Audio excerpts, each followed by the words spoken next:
Hello my guys, ഇന്ന് അത്ര വലിയ സന്തോഷത്തിലൊന്നും അല്ല കേട്ടോ ഞാൻ വീഡിയോ ചെയ്യുന്നത്. കാരണം എൻ്റെ പ്രിയപ്പെട്ട കൂട്ടുകാരൻ അഖിലണ്ണാദിയുടെ ഭാര്യ വേറൊരു ബസ് ഡ്രൈവറിനോടൊപ്പം ഒളിച്ചോടി പോകുന്ന CCTV ദൃശ്യങ്ങളൊക്കെ പുറത്തു വന്നു. എല്ലാവരും ഇത് വിശദമായി ചർച്ച ചെയ്യുന്നുണ്ട് സോഷ്യൽ മീഡിയയിൽ. ഇത് തെളിയിക്കുന്നുമുണ്ട്. ഇത് ഒറിജിനലായിട്ട് നടന്നൊരു സംഭവമാണെന്നാണ് പറയുന്നത്.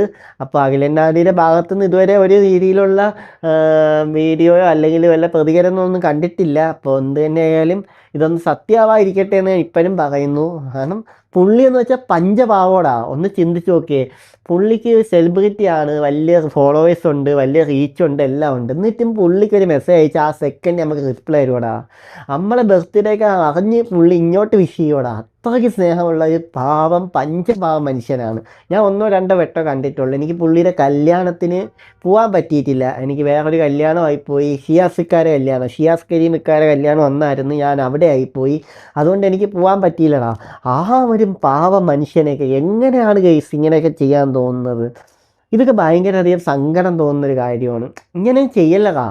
എന്തൊക്കെ ലൈഫിൽ വന്നാലും ഇങ്ങനെയൊന്നും ഒരു ഭർത്താവിനെ ചതിച്ചിട്ട് ഇനിയിപ്പോൾ എത്ര സുഖം തേടിയാണെങ്കിലും ഒരുത്തനോടൊപ്പം പോകാൻ നിൽക്കല്ലേ. കാരണം ഇതൊക്കെ ഭയങ്കര മോശമായിപ്പോയി കേട്ടോ. മേഘയോടാണ് എനിക്ക് പറയാനുള്ളത്.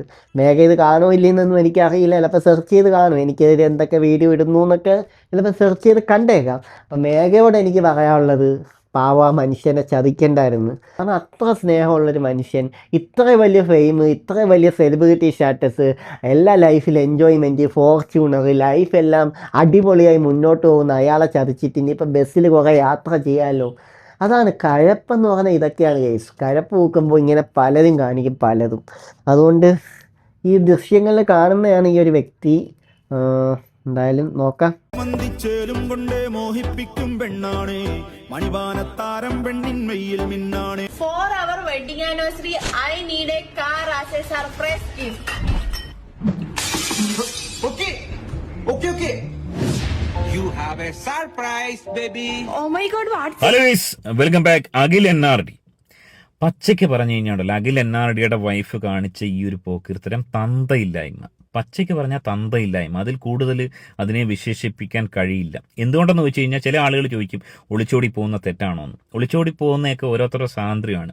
ഇവിടെ ഒളിച്ചോടിയെന്ന് പലരും ഈ ഒരു വിഷയവുമായി ബന്ധപ്പെട്ട് ഒരുപാട് വീഡിയോസും ഒരുപാട് പോസ്റ്റുകളും വരുന്നുണ്ടെങ്കിലും ഇപ്പോഴും ആർക്കും വിശ്വാസമില്ല. സംഭവം സത്യമാണ്. ഞാൻ അന്വേഷിച്ച് 100% സത്യമാണ്. ഈ പെൺകുട്ടി മേഘ എന്ന് പറയുന്ന ഈ ഒരു പെൺകുട്ടി, അതായത് ഒളിച്ചോടുന്നതിന് മുമ്പ് തൊട്ട് മുമ്പ് നിമിഷം വരെ അഖിലിനെ വലിയ രീതിയിൽ സ്നേഹിച്ച ഈ ഒരു പെൺകുട്ടി രാത്രി 10 മണിക്ക് വേറൊരു പഹയൻ്റെ കൂടെ ഒളിച്ചോടിപ്പോയി. ബസ് കണ്ടക്ടറായ ഒരു ചെറുപ്പക്കാരൻ്റെ കൂടെ, പന്തളത്തുള്ള ചെറുപ്പക്കാരൻ്റെ കൂടെ ഒളിച്ചോടിപ്പോയി. 1 വർഷമായി ഇവരുടെ കല്യാണം കഴിഞ്ഞിട്ട് വലിയ ആഡംബരപൂർവ്വം നടത്തിയ കല്യാണമാണ്. കഴിഞ്ഞ ആഴ്ച ഇവൻ്റെ സിനിമ കാണാം, മഹാരാജ് എന്ന് പറയുന്ന സിനിമ ഇറങ്ങി, അത് പരാജയപ്പെട്ടു. ആ ഒരു സിനിമ കാണാൻ ഇവർ ഒരുമിച്ച് പോരുന്നു. അതിൻ്റെ അങ്ങേ ആഴ്ച വിവാഹ വാർഷികത്തിന് വണ്ടി എടുക്കാൻ, ഫോർച്യൂണർ എടുക്കാൻ വേണ്ടി ഇവർ ഒരുമിച്ച് പോകുന്നത് നമ്മൾ കണ്ടതാണ്. റീൽസ് ലൈഫ് അല്ല, റിയൽ ലൈഫ്. ഇതുപോലുള്ള ആളുകളെ എങ്ങനെ വിശ്വസിക്കുക? ഇവനെ കൊല്ലാതെ പോയത് ഭാഗ്യമെന്നേ ഞാൻ പറയുന്നുള്ളൂ. പല ഇഷ്യൂസ് ഉണ്ടാവാം, കുടുംബ പ്രശ്നങ്ങളുണ്ടാവാം, ചിലപ്പോൾ ഇവന് ഇഷ്ടമല്ലായിരിക്കും, ഒക്കെ ശരിയാണ്. പക്ഷെ അതിനൊക്കെ എന്താ പറയുക ഒരു നീക്കുപോക്കുണ്ട്. പോലീസ് സ്റ്റേഷനിൽ പറഞ്ഞെന്ന് ചില ആളുകൾ പറയുന്നു അഖിലിന് വേറെ ബന്ധമുണ്ടെന്ന്. അതൊന്നും അല്ല സംഭവം. അത്തരത്തിലൊന്നും പറഞ്ഞിട്ടില്ല. ഈ അതായത് ഇപ്പം പോയ ചെറുപ്പക്കാരനെ ഇഷ്ടപ്പെട്ട് പോയതാണെന്നാണ് ഈ പെണ്ണ് പറഞ്ഞേക്കുന്നത്. ഒന്ന് ആലോചിച്ച് നോക്കുക. ഇതാണോ മാർഗം?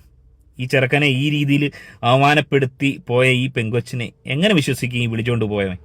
തന്തയില്ലായ്മ.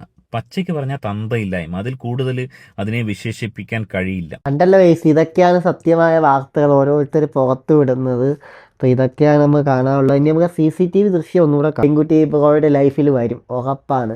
അപ്പോൾ ഇതിനെപ്പറ്റി എനിക്ക് കൂടുതലൊന്നും പറയാൻ തോന്നുന്നില്ല വയസ്സ്.